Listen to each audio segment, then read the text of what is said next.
welcome to EZGlutenFree. Today I'll be showing our friends at favediets.com how to make a banana pudding with less fat, less sugar, and more bananas. This is a homemade milk and cornstarch based cooked pudding that uses mashed bananas for a lot of the sweetness. But Jello pudding and their instant pudding, as well as their sugar-free variety, are all gluten-free. So the biggest obstacle for those on a gluten-free diet are those vanilla wafers. So I've put together a gluten-free 5-ingredient copycat version that can be thrown together without much fuss. Alright, for the wafers we'll need 3 eggs, 1 cup of dark brown sugar, 1/2 cup of melted butter, that's 1 stick, 1 tablespoon of vanilla extract, and 1 3/4 cups of gluten-free Bisquick. And for the pudding we'll need 4 cups of milk, 1/2 cup of cornstarch, 1/4 cup of sugar, 1/4 teaspoon of salt, and 1 tablespoon of vanilla extract. We'll also need 5 ripe bananas. 3 of them will need to be mashed, and the other 2 we'll slice up when we assemble the pudding. Now for the pudding, in a medium saucepan, whisk together the cornstarch, salt, and sugar, then stir in the milk until there are no lumps.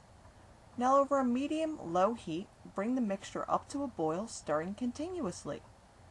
Continue cooking the mixture while constantly stirring until it reaches a boil. Then cook it for an additional 3 minutes. At no point should you stop stirring or leave it unattended. Now turn off the heat and stir in the vanilla and 3 mashed bananas. Transfer the pudding into a large bowl, cover it with plastic wrap, and make sure to put the plastic wrap directly onto the pudding to prevent a skin from forming. Chill the pudding for at least 2 hours before assembling the dish. In the meantime, for the vanilla wafers, preheat the oven to 350 degrees and line 2 baking sheets with parchment paper. Whisk together the eggs and brown sugar until light and creamy. Stream in the melted butter and vanilla and continue mixing. Stir in the gluten-free Bisquick and mix until it's well combined. The dough will have a very thick batter-like consistency. Transfer it to a smaller bowl, then cover it up and chill it for 15 minutes.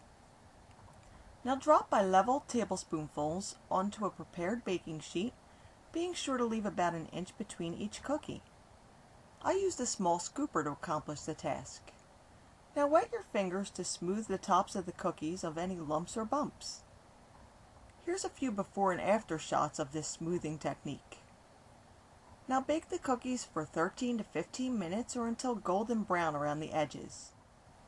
When you're ready to assemble the pudding, be sure that your dish has at least an 8-cup capacity.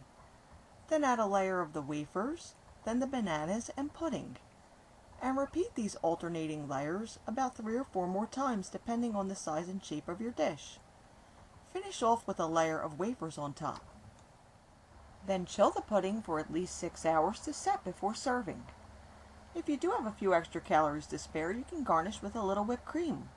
And remember, if you want to save work or have a more traditional tasting pudding, you can just prepare 2 boxes of Jello instant vanilla pudding, or their fat-free or sugar-free versions, which are all gluten-free.